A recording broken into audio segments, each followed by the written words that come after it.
Welcome back to Arab.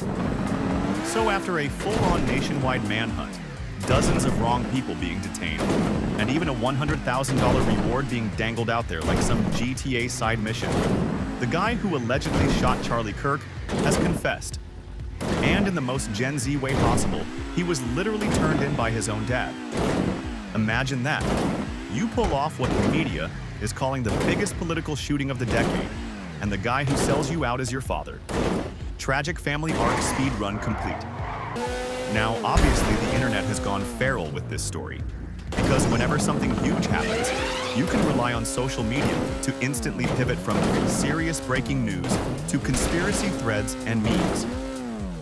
And this case is no exception. Within hours, people were already debating the shooter's political affiliation, his gender, his favorite video games, his Spotify playlists, and whether or not he was secretly an op-like. Twitter is basically the world's worst detective agency. Except instead of solving crimes, they just spam vibes until one of them sticks. But the most cursed part of this saga? The memes weren't just about the shooting. They were literally on the bullets. Yeah, investigators actually found inscriptions carved into the casings. And they weren't like some edgy manifesto lines. They were memes. Straight up, terminally online inside jokes. The fired casing had that classic furry meme. Notice his bulge. Oh, whoa, what's this? Because of course it did. Another one said, if you're reading this, you are gay, LOL. Another had, Bella Ciao, Bella Ciao. The anti-fascist Italian protest song turned TikTok remix banger. And then there was, hey fascist, catch, followed by a Helldivers 2 Eagle Bomb input sequence. Up, right, down, down, down. So yeah, forget manifestos. This dude basically made his rifle into a shitpost thread. And here's the thing. People are arguing over what any of this means. Like, is Bella Ciao proof he was some left-wing anti-fascist revolutionary? Or is it ironic shitposting, since the same song shows up on Groyper's meme playlists? Does the Helldivers reference mean he was anti-fascist, or just really bad at gaming? And the furry meme, was that supposed to be ironic, or was he actually into that? No one knows. Everyone's projecting. And maybe that was the point.